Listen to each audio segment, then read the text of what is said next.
Welcome to Prime Life. We call it Retirement 2.0. Leave each episode with tips and new ideas to help you navigate retirement in our new age. It's your time. Make it count. This podcast is for educational purposes only.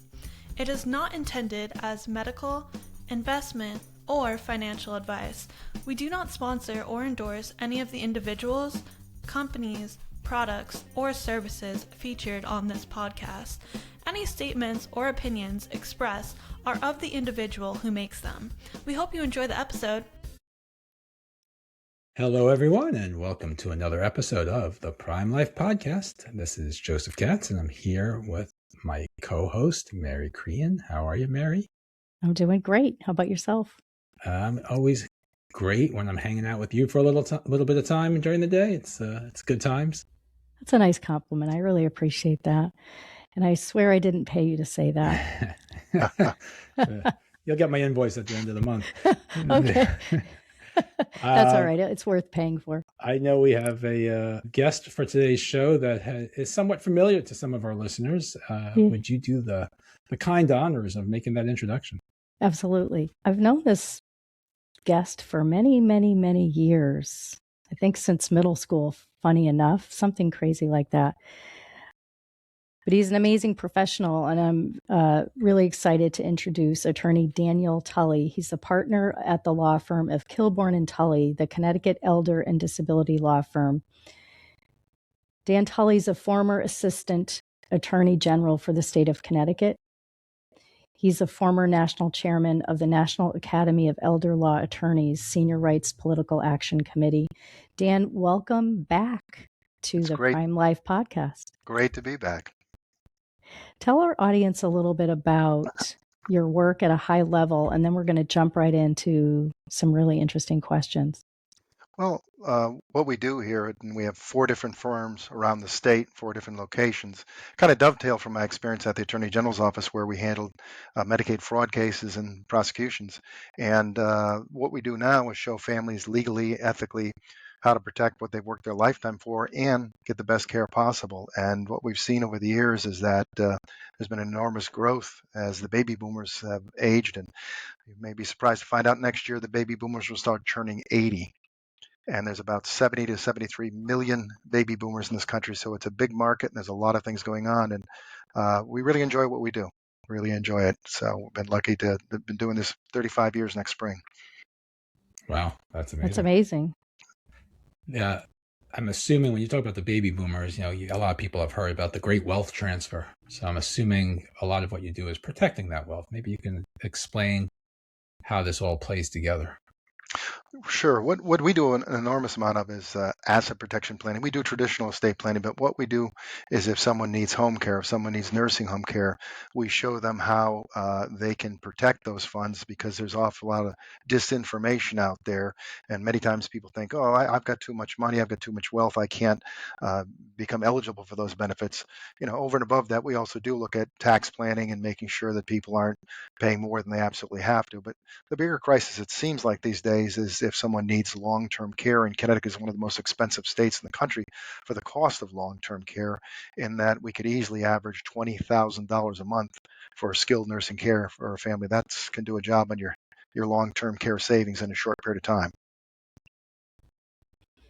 Wow, that's quite a bit. It's very interesting, and I do agree. And I also live in the state of Connecticut, and it's my home, and I love it, and I plan on staying here. And when you hear statistics like that, it does worry all of us a little bit. This has always been a curiosity for me. How can individuals make planning mistakes by listening to the wrong people?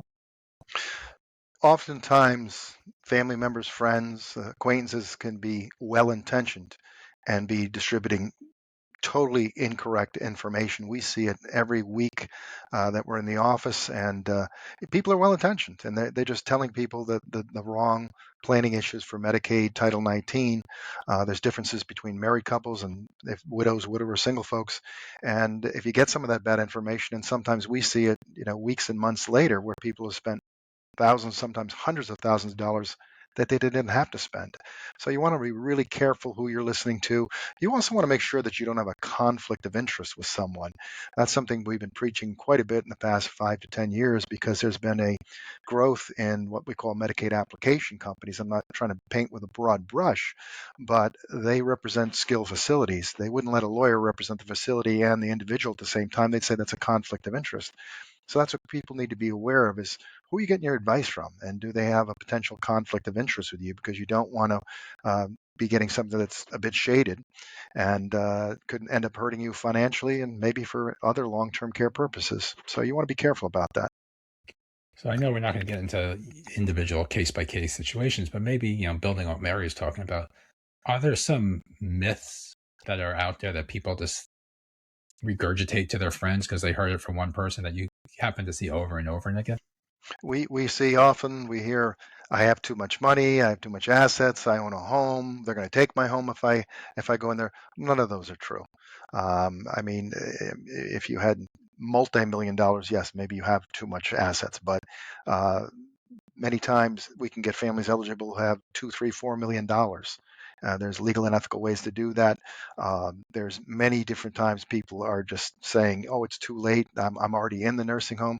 There's lots of different things that could happen even at that late date. Obviously, you'd want to start early on, plan properly, have all of your documents in place. But there's so much that people are giving bad information that it could hurt the level of care that they receive too.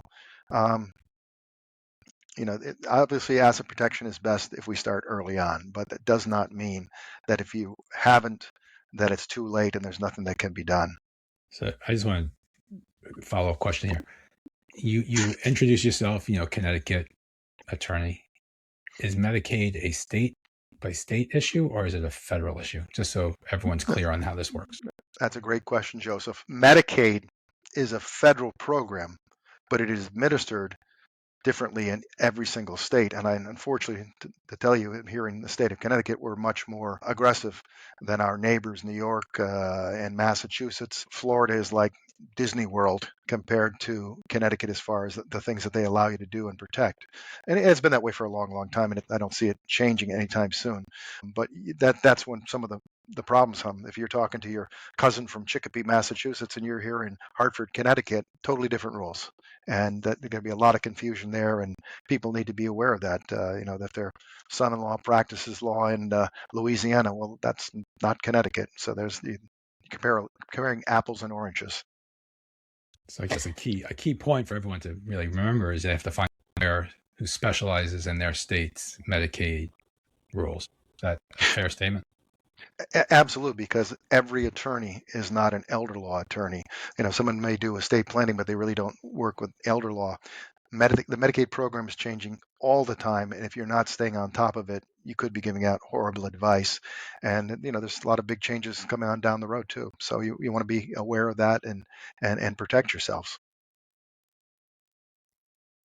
I don't want to presume, but sometimes seniors are worried. I have these assets, and maybe I should just start giving them to people in my family or giving them away just so I don't have to worry about it. Or maybe having too many assets will make me ineligible for certain things that I'm thinking I need. Can you talk a little bit about that? And we'll get that answer after a brief word from our commercial sponsors. Nassau is always working harder to be your carrier of choice. We offer insurance products that can help you meet your retirement goals, such as protecting your savings, securing lifetime income, or paying for healthcare costs. We're dedicated to providing best-in-class service and are keeping things simple, and we'll have your back. We have around 400,000 policyholders and contract holders and have been doing this for a long time, 170 years, but we remain humble enough to always try to improve. For more information, visit nfg.com. Nassau insurance products are issued by Nassau Life and Annuity Company of Hartford, Connecticut, Nassau Life Insurance Company, East Greenbush, New York, or Nassau Life Insurance Company of Kansas, Overland Park, Kansas. Subsidiaries of Nassau Financial Group. Products are not available in all areas. Policyholder counts are for all Nassau companies as of September 30th, 2022 and are subject to change.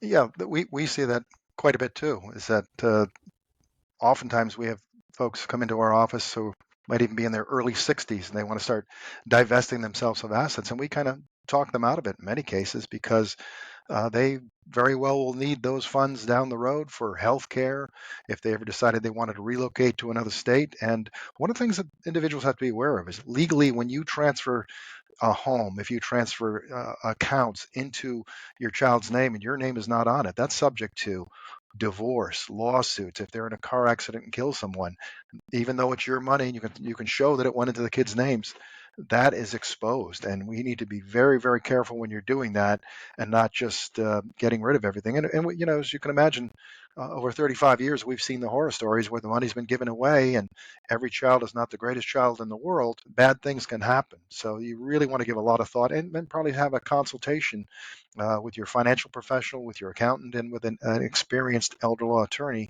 if that's the best course for you. And part and parcel of that is something we touched on very briefly, is that, you know, in many cases, you don't even have to spend down, and they're giving away assets they don't have to spend down, and it could compose some big problems needlessly. You've mentioned elder law a few times. So maybe you can just describe for everyone the difference between an elder law attorney who's going to help you protect your assets and a estate planner or whatever the right law degree area is. Okay. Yeah. Well, an estate planner would specialize in wills, trusts, documents, tax planning, and they may not specialize in elder law. Elder law deals with protecting assets, making sure that you're eligible for certain programs. And one thing, and I've been saying things about the state of Connecticut, Connecticut now has 24/7 care at home, which is tremendous. And, you know, sometimes people think, well, my lawyer, he did my lawsuit on my car accident, he'll be able to help me out or she'll be able to help me out. That's not necessarily the case. The estate planning, you know, there's some very specific tax issues that they often deal with, and some of them go both, you know, do both elder law and estate planning. But you want to be very careful and see what the person's background is. You know, you're the consumer. You have every right in the world to know how many cases like this do you handle per year? How long have you been doing it? What positions of leadership have you been in your life? And that could usually, obviously, somebody who does 2 Medicaid applications per year doesn't have the experience that somebody who does 250. So that's what you'd want to be aware of. What are some exempt assets under Medicaid Title 19 laws? Excellent question. Oftentimes, people are transferring their home. And if we're talking about a married couple, their home is an exempt asset. The state can't touch it, the state can't lien it, and they're panicking. And sometimes, if your loved one is ill or will be going into a nursing home in a short period of time, if you transfer that asset, you just created a 5-year penalty where your loved one would not be eligible for benefits. If it's exempt, leave it alone. There's other assets that are exempt. The income oftentimes of a married couple, the healthy spouse, we often refer to it, and that's a legal way in which a fair amount of assets can be protected in the healthier spouse's name. Now, sometimes we do hear that there are cases involving a widow, widower, single folks, but there's exempt assets there too, and exempt ways to transfer it, such as if you have an adult disabled child, if you live with one of your adult children, they're providing care. These are all things you need to be aware of, and oftentimes we hear people giving advice because somebody's coming to us for a second opinion, and these issues were not even discussed. So there are many assets that are exempt: your home, your prepaid funeral contract, your automobile, certain life insurance policies if they are term and they don't have a cash value, that they can't be touched, and people end up liquidating them when they don't have to. And sometimes if you have an insurance policy that has a very large death benefit and a very small cash value and they cash it in, they've lost it forever. And it may be something they've been paying on for many, many years. We're not going to talk about life insurance on this call, but that's not at all. That's a whole nother conversation. You mentioned caring for people at home. I know that's always a topic there's probably a lot of misinformation about out there. You can, you can't, it's covered, it's not covered, et cetera, et cetera. Maybe you could talk a little bit about that. Maybe there's some advice you have. Maybe there's some ideas that people should be thinking about if that's something of concern. Earlier you mentioned, 5 days, taking care of someone at home. I was like, I'm always at home. That's where I want to be, right? So some people may want to be at home. Some people may want to be in a more social environment. So you maybe just talk a little bit about that and how that might work. Hey, Joseph, sometimes people say, hey, I want to stay home no matter what. And they end up, that's not what they want. And for assisted living, that is not covered by Medicaid Title 19. And that's an option for many clients. We've had some clients who've left their home. They swear they want to stay home. They got into assisted living, and it was the most wonderful thing in the world for them because they had uh, their meals all set. They had collegiality with people they could hang out with and have the routines that they were this time of the year. And in Connecticut with the snow on the ground, they're secluded. And these are people they get to see all the time and people checking up on them. So that's a real reason to consider long-term care because there's some gaps that aren't covered. And that would be an excellent example of why you do that. People can stay home if they want to stay home. But the one thing I would tell you, what we're seeing in Connecticut and other parts of the country is you want to apply sooner rather than later because the Medicaid applications usually could take 4 or 5 months or longer. And you could be paying for that care at home during that entire period of time where you will not be reimbursed for it. So sometimes people wait a bit too long to say, I don't think I need any type of care. It doesn't mean you need to accept 24/7 care, but you could start off at 4 hours a day. And then if your health declines, and if you're already on Medicaid Title 19, you don't have to go through the application process all over again. And you could go from 4 hours up to 18 hours without having to reapply. So that's one point that I would think is people, maybe applying sooner, because if there's certain activities of daily living that you cannot do, you could be eligible, and people, think that, oh, I'm too healthy. Well, that's not necessarily true. Yeah, that was going to be my follow-up question. When is the right time? You did talk about daily activities of living. Can you talk a little bit about what that may look like? Well, you'd want to start earlier. Are you having mobility issues? Are you having problems, toileting, etc.? Do you need medication? Are you taking your medication? Many times when seniors have a fall, uh, things really start to change and rapidly. If a loved one has dementia or Alzheimer's, it isn't always necessarily a gradual drop off. It might be they know you today, they don't know you tomorrow, and you want to be prepared for that. So that's a way in which home care comes into place. Certain activities of daily living. It's important that we go to our annual doctor's appointments. It's important that if we have a specialist, we're going. And it's important that we follow what we're supposed to be doing, and that way we're less likely to have a full-blown crisis where you talk to the adult children and they say, well, mom hasn't seen a doctor in 5 years. There's no baseline. And that's something that they're going to be looking at is, where did you start and how did you get here? And we would want to know that. It would make life easier for your children if you're doing that. So Earlier, I forgot at what point you mentioned changes that are coming into effect or things changing constantly. What's noticeable that you've seen that might have a large impact on people who may not be thinking about what's happening today versus what's going to happen in 6 months or a year from now? right, we touched up on it briefly, is the silver tsunami. We have the baby boomers hitting 80 next year.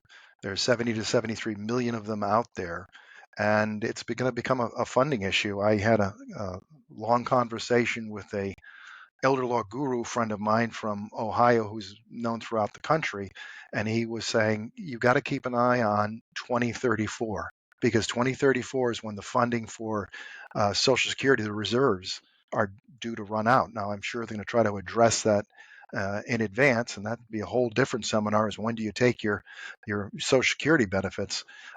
That's something that we're keeping an eye on. We're also keeping an eye on some of the recent cuts into the VA program, and not just the VA program where I'm concerned, because we've made such great strides in home care that if there's a cut to the home care program, there may not be as many people who can stay home 24/7, although it is more economical, they've seen over the years, to stay in your own home than being in a skilled facility.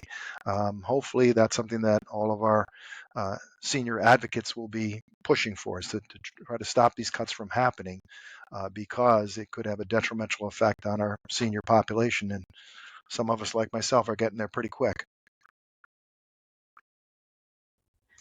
Well, I do agree with that. Some of us are getting there sooner than we'd like, but Yeah. it's reality of the aging process, right? You're definitely not getting further away. Maybe, Yeah. but maybe not, right? Yeah. As far as some younger individuals, they would really want to start thinking about making sure they have documents in place, that they're monitoring certain things, that even though they're not going to be applying for Medicaid Title 19 anytime soon, it could affect them, and they may want to have their voice be heard about that. Having the documents in place, attending a fine program like Prime Life to get some good information to educate themselves so they can be ahead of the curve and ahead of their contemporaries. Unfortunately, we do see cases where very young people pass and they're totally unprepared. We see cases where there's earlier and earlier onset Alzheimer's diagnosis, and it just totally takes people by surprise. So if we have our ducks in a row, we have certain documents in place, we're educating ourselves, we're better able to handle the crisis. Dan, what would you say are a couple of key takeaways that you would like for our audience to get from our conversation today? Again, be really careful who you're listening to, because well-intentioned individuals or people who have a conflict of interest with you could be really pointing in the wrong direction. Find out what someone's credentials are, making sure that someone who's advising you is not really representing a skilled facility and not yourself. And just to be prepared that there are options out there. There's many different ways that you can get in touch with it. We offer free consultations because we want to get people in to find out the answers. And if someone comes in with their documents and they're fine the way they are, we're going to tell you these are fine. You don't need to change them. But if there's a reason to change it, we're going to tell them why they should change it. And many times people come in and say, "Oh my gosh, I didn't realize that we would be able to do X, Y, and Z and save everything." And we're just to be prepared, educate yourself, make sure you have your documents in place, and that there are options, even if it's a crisis situation.